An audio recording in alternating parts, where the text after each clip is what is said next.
नमस्कार, पोखरा न्यूजमा स्वागत छ। सुरु गरौँ अहिलेसम्मका मुख्य समाचारबाट।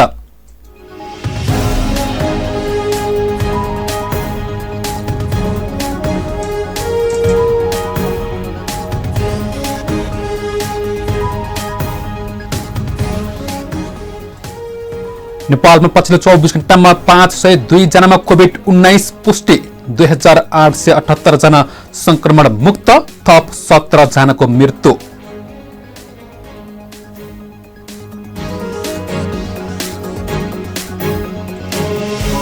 महानगरले बन्द गर्न भने पनि हाम्रो टिम नेपालले दियो खुल्ला मञ्चमा खाना खुवाउने अभियानलाई निरन्तरता।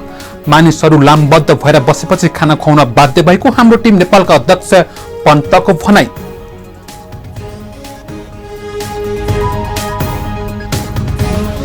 अन्तर्राष्ट्रिय आपराधिक क्रियाकलाप नियन्त्रणका लागि छुट्टै सुरक्षा युनिट गठन गर्नुपर्ने पर्यटन तथा नागरिक उड्डयन मन्त्री भट्टराईको भनाई। विमानस्थल सुरक्षा प्रहरी गठन सम्बन्धमा छलफल हुँदै।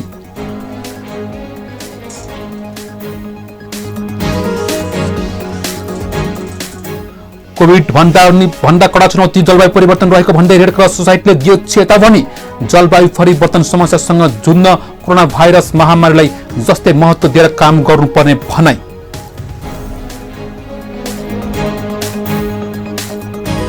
र नेपाल र बंगलादेश बीचको दोस्रो मैत्रीपूर्ण खेल बराबरीमा। बंगलादेशले 2 खेलको सिरिजमा 1 जित र 1 बराबरी खेल्दै सिरिजमा कब्जा जमाउन सफल।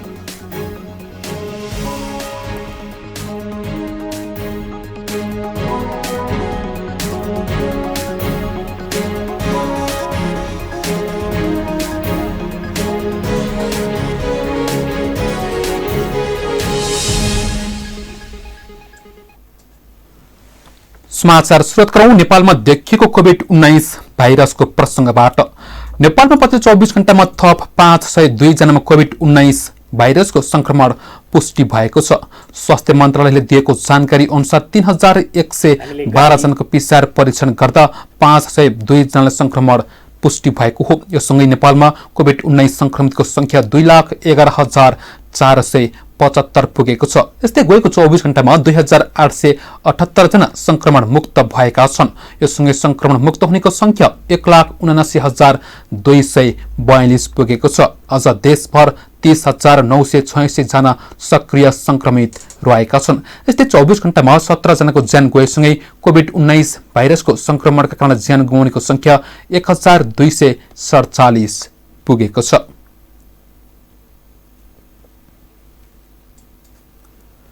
काठमाडौँ महानगरपालिकाले आज मङ्सिर 2 गतेदेखि खुल्ला मञ्चमा खाना खुवाउने अभियान बन्द गर्न भने पनि हाम्रो टिम नेपालले खाना खुवाएको छ। कोभिड-19 संक्रमणको जोखिमलाई मध्यनजर गरी खुल्ला मञ्चमा खाना नखुवाउने भनिए पनि मानिसहरू लामबद्ध भएर बसेपछि खाना खुवाउन बाध्य भएको हाम्रो टिम नेपालका अध्यक्ष विमला पन्तले बताउनुभयो।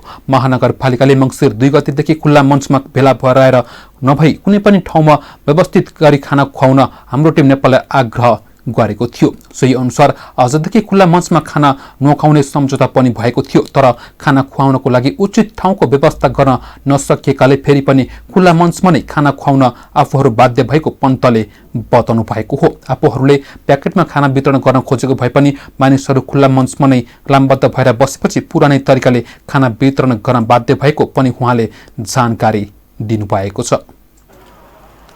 संख्यामा दाजुभाइहरू यहाँ आएर बसेको देखेर हामीले वीरहस्टलको साइडमा अथवा बाहिर बाँड्ने योजना बनाएको थियो हाम्रो टिम नेपालले। तर हाम्रो मनले मानेन।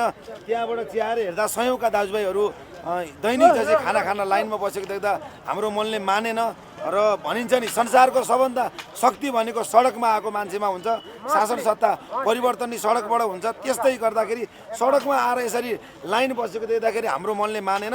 र भोलि नगरपालिकाले जे गरे पनि उचित व्यवस्थापन नगरिकन, नेपाल सरकार र नगरपालिकाले उचित व्यवस्थापन नगरिकन बन्द गर्न उचित भएन।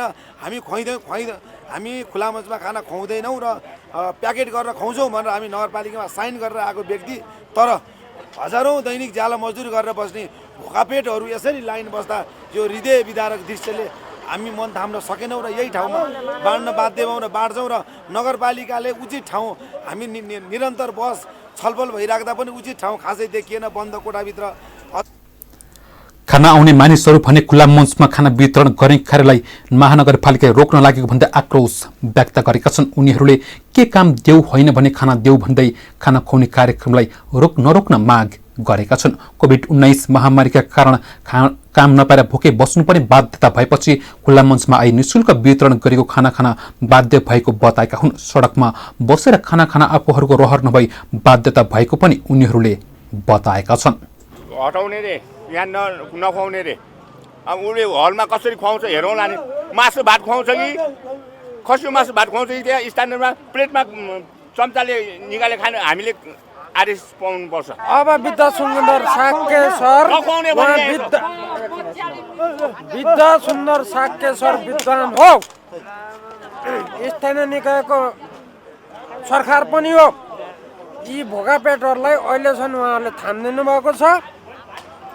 उहाँलाई उसले रोक्न खोज्छ भने उसलाई थाम्नको निमित्त होइन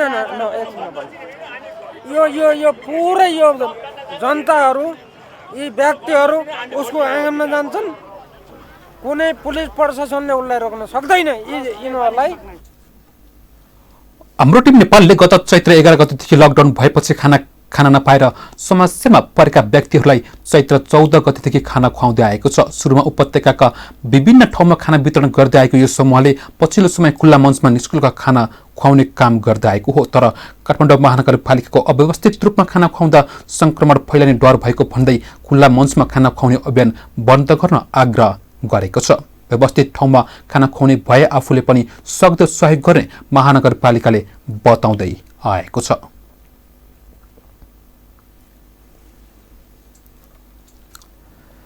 नेवार समुदायका केही समूहले आज मंगलबार भाइटिका लगाउने भएपछि काठमाडौँको रानीपोखरी स्थित बालगोपालेश्वर मन्दिर अझ पनि खुल्ला गरिएको छ।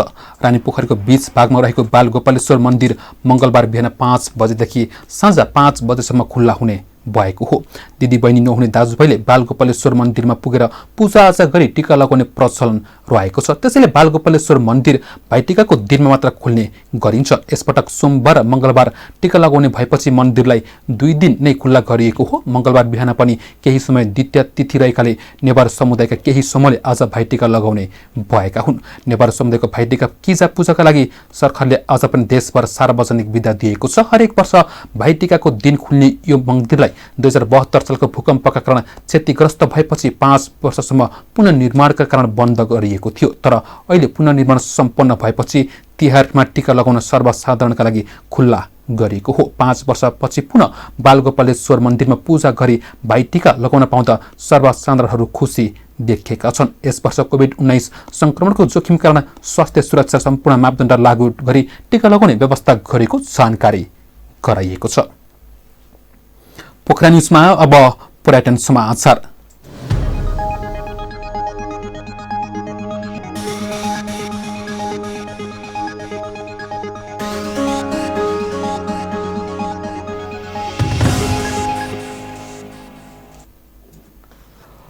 संस्कृति पर्यटन तथा नागरिक उड्डयन मन्त्री योगेश भट्टराईले विमानस्थलको सुरक्षाका लागि छुट्टै सुरक्षा युनिट गठन गर्नुपर्ने बताउनु भएको छ। त्रिभुवन अन्तर्राष्ट्रिय विमानस्थलमा निर्माण भएको सुरक्षा गार्ड भवनको समुद्घाटन समारोहलाई सम्बोधन गर्दै मन्त्री भट्टराईले विमानस्थलको सुरक्षाका लागि छुट्टै सुरक्षा युनिटको आवश्यकता रहेको बताउनु भएको हो। अन्तर्राष्ट्रिय आपराधिक क्रियाकलापसँग र त्यस्ता संगठनहरूसँग नजिक भएका व्यक्तिहरू समेत विमानस्थलबाट आवत जावत गर्ने सम्भावना भएकाले त्यसको नियन्त्रणका लागि छुट्टै विशिष्टकृत तालिम प्राप्त सुरक्षा युनिटको आवश्यकता पर्ने उहाँले बताउनु भएको हो। त्यसका लागि आफूले सुरक्षा अङ्गहरू र सम्बन्धित मन्त्रालयसँग विमानस्थल सुरक्षा प्रहरी तालिम दिएर छुट्टै सुरक्षा युनिट गठन गर्ने सम्बन्धमा छलफल अघि बढाएको बताउनु भयो। यस्तै देशभित्र सञ्चालित कतिपय विमानस्थलहरू दक्षिण र उत्तरतर्फको सिमाना नजिक रहेको र त्यस्ता विमानस्थल बढी संवेदनशील हुने भएकाले पनि विमानस्थल सुरक्षाको जिम्मेवारी दिने गरी छुट्टै सुरक्षा युनिटको अवधारणालाई अगाडि ल्याउनु पर्ने मन्त्री भट्टराईले बताउनु भएको थियो। र संवेदनशील ठाउँ हो जहाँ अध्यागमन कार्यालयहरू हुन्छन्, जहाँ भन्सारका कार्यालयहरू हुन्छन्, कार्गो अफिसर हुन्छन्, अरू विमानस्थलसँग सम्बन्धित थुप्रै अफिसर हुन्छन् र त्यहाँ राम्रो मात्रै गतिविधिले अथवा राम्रो मात्रै नियतले मानिसहरू आउने जाने गर्दैनन्। केही मानिसहरू नियत बस गलत क्रियाकलाप र गलत काममा संलग्न हुने सम्भावना हुन्छ। उनीहरू कतिपय अन्तर्राष्ट्रिय आपराधिक क्रियाकलापहरूसँग र त्यस्ता सङ्गठनहरूसँग समेत नजिक भएका र त्यस्तासँग सहकार्य गर्ने व्यक्तिहरू पनि विमानस्थलको बाटो हुँदै आवत जावत गर्ने त्यो सम्भावना रहन्छ। नेपालमा विमानस्थलको संख्या बढ्दै गएको र उडान संख्या पनि बढ्दै जाने भएकाले देशभरका विमानस्थलको सुरक्षा संवेदनशीलतालाई हेरेर भए पनि छुट्टै सुरक्षा युनिट स्थापना गर्नुपर्ने आवश्यकता रहेको मन्त्री भट्टराईको भनाई रहेको हो। त्रिभुवन अन्तर्राष्ट्रिय विमानस्थल 350 सुरक्षाकर्मी क्षमताको विमानस्थल सुरक्षा ब्यारेक निर्माण सम्पन्न भई मंगलबार समुद्घाटन गरिएको हो। पोखरा न्युजमा अब पालो आर्थिक समाचारको।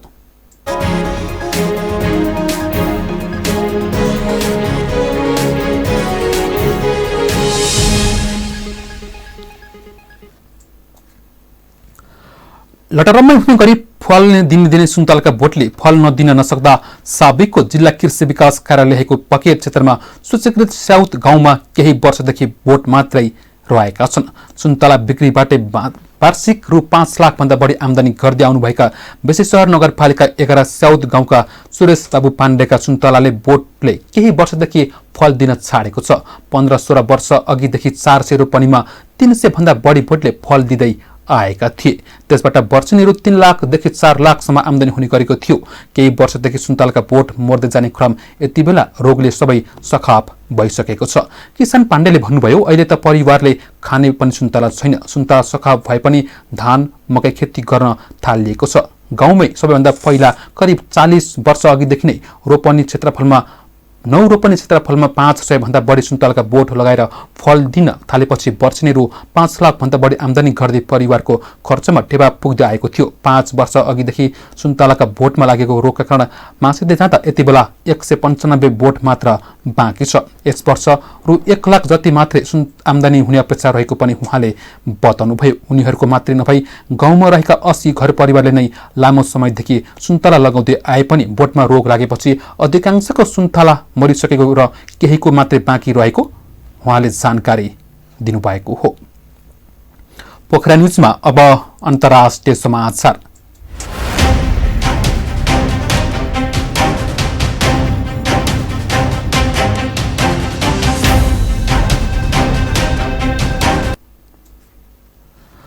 विश्वले नै जलवायु परिवर्तन समस्यासँग जुझ्न कोरोना भाइरस महामारीलाई जस्तै महत्त्व दिएर काम गर्नुपर्ने रेड क्रस सोसाइटीले मंगलबार चेतावनी दिएको छ। विश्वलाई कोभिड-19 संक्रमणको महामारीले भन्दा विश्वव्यापी तापक्रम वृद्धिले ठूलो चुनौती दिएको रेड क्रसले बताएको हो। अहिले कोभिड-19 भाइरसको महामारी भए पनि जलवायु परिवर्तनले पार्ने प्रभाव रोकिएको छैन। रेड क्रस तथा रेड क्रिसेन्ट सोसाइटीको अन्तर्राष्ट्रिय महासंघद्वारा जारी नयाँ रिपोर्टमा उल्लेख गरिएको छ। विश्व स्वास्थ्य संगठनले गत मार्चमा कोभिड-19 का कारण विश्वव्यापी महामारीको घोषणा गरेको थियो। सन् 1960 पछिका विश्वव्यापी विनाशका कारण 100 घटनाहरू भएका र तीमध्ये जलवायु परिवर्तनसँग सम्बन्धित रहेका छन्। ती संकटका कारण 5 करोड मानिस प्रभावित बनेका छन्।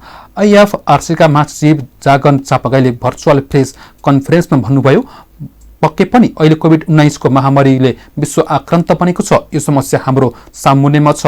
यसले हाम्रा परिवार तथा आफन्तहरूलाई प्रभावित तुल्याएको छ। उहाँले भन्नुभयो, विश्वले हाल सामना गरेको महामारीको समस्या निकै गम्भीर हो। यसका कारण 13 लाख भन्दा बढी व्यक्तिको मृत्यु भइसकेको छ। उहाँले थप्नुभयो, आईएफआरसीका विज्ञहरूले मानव जीवन र पृथ्वीमा थप खतरनाक मध्यम तथा दीर्घकालीन असर जलवायु परिवर्तनका कारण आउने देखेका उहाँको भनाइ रहेको थियो।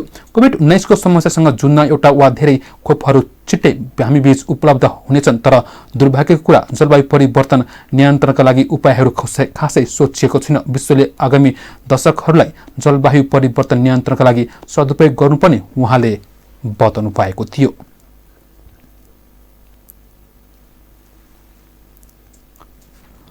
विश्वमा एक दिन 5 लाख भन्दा धेरैमा कोभिड-19 संक्रमण पुष्टि भएको छ। अमेरिकामा मात्रै 1,61,000 सहित पछिल्लो 24 घण्टामा 5,03,000 भन्दा धेरैमा संक्रमण पुष्टि भएको जानकारी गराइएको छ। यससँगै विश्वमा कोभिड-19 संक्रमितको संख्या 5 1,53,39,000 भन्दा धेरै भएको छ। यस्तै पछिल्लो 24 घण्टामा 7,300 सहित 13,31,700 भन्दा धेरैले कोरोना संक्रमणबाट ज्यान गुमाएका छन्। कोरोना संक्रमणका भएका मध्ये 3,84,83,000 भन्दा धेरै निको भएका छन् भने अहिले विश्वभर 1,55,24,000 भन्दा धेरै सक्रिय संक्रमित रहेका छन्। झण्डै 1 वर्ष अघि चीनको वुहान शहरमा पहिलो पटक कोभिड-19 भाइरसको संक्रमण पुष्टि भएकोमा अहिले विश्वका 217 देशमा पुगिसकेको छ। 9वटा देशले भने सक्रिय संक्रमितको संख्या शून्यमा झरेर कोरोना मुक्त भएका छन्। भाइरस सुरु भएको चीनमा पनि अहिले 374 जना मात्र सक्रिय संक्रमित रहेका छन्। पोखरा न्युजमा अब खेल समाचार।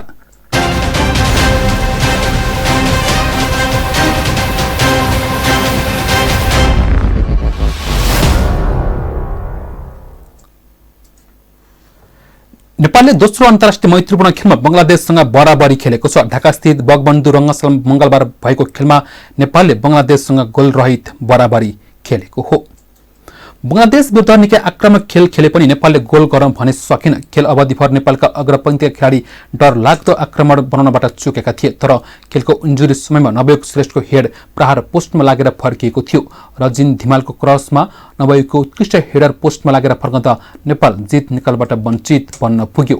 बंगलादेश विरुद्ध नेपालका छिरिङ गुरुङ, पुजन उपरकोटी र सेसेहाङ आङदिम्बेले डेब्यू गरे।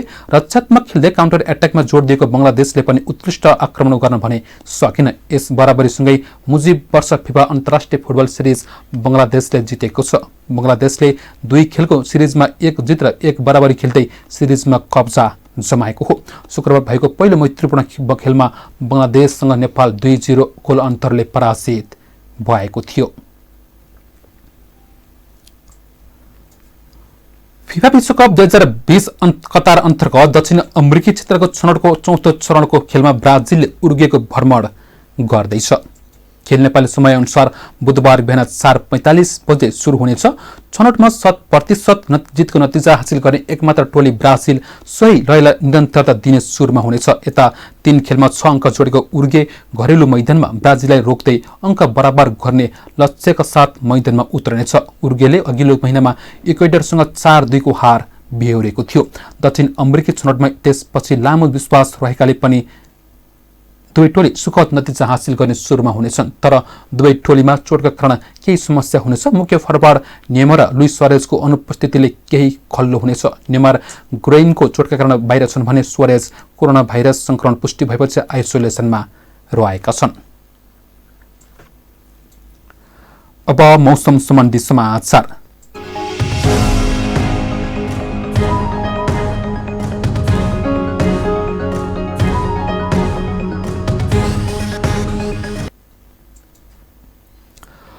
पश्चिमी वायुको प्रभावले सुदूरपश्चिम प्रदेश र बाँकी प्रदेशका पहाडी भूभागमा आंशिक बदलिरहे अन्य भूभागमा मौसम सामान्यतया सफा रहने मौसम पूर्वानुमान महाशाखाले जनाएको छ। अब पछिल्लो 24 घण्टाको मौसमी विवरण।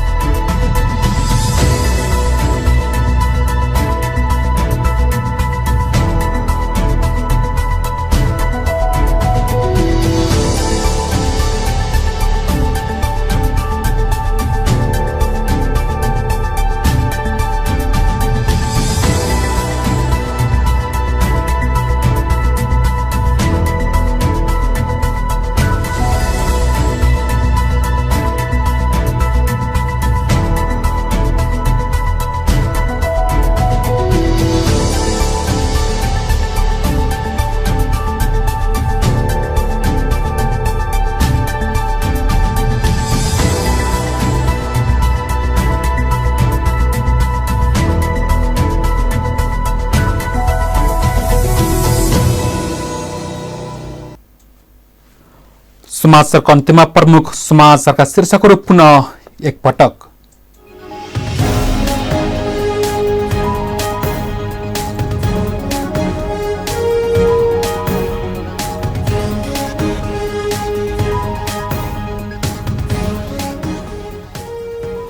नेपालमा पछिल्लो 24 घण्टामा 502 जनामा कोरोना भाइरस पुष्टि, 2878 जना संक्रमण मुक्त, थप 17 जनाको मृत्यु।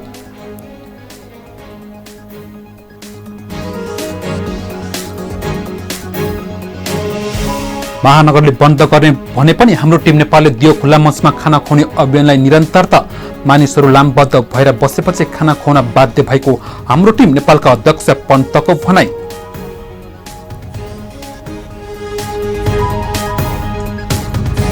अन्तर्राष्ट्रिय आपराधिक क्रियाकलाप नियन्त्रणका लागि छुट्टै सुरक्षा युनिट गठन गर्नुपर्ने पर्यटन तथा नागरिक उड्डयन मन्त्री भट्टराईको भनाई।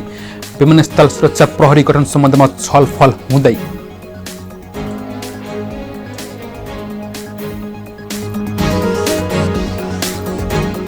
कोभिड भन्दा पनि कडा चुनौती जलवायु परिवर्तन रहेको भन्दै रेड क्रस सोसाइटीले दियो चेतावनी। जलवायु परिवर्तन समस्यासँग जुझ्न कोरोना भाइरस महामारीलाई जस्तै महत्त्व दिएर काम गर्नुपर्ने भनाई।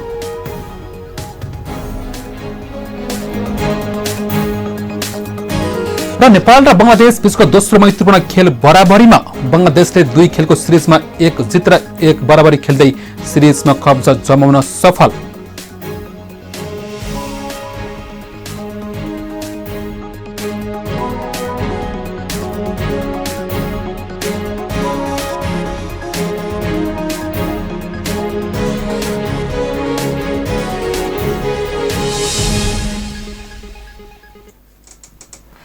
अहिलेलाई पोखरा न्यूज यति नै। हामीलाई बिदा दिनुहोस्। नमस्कार।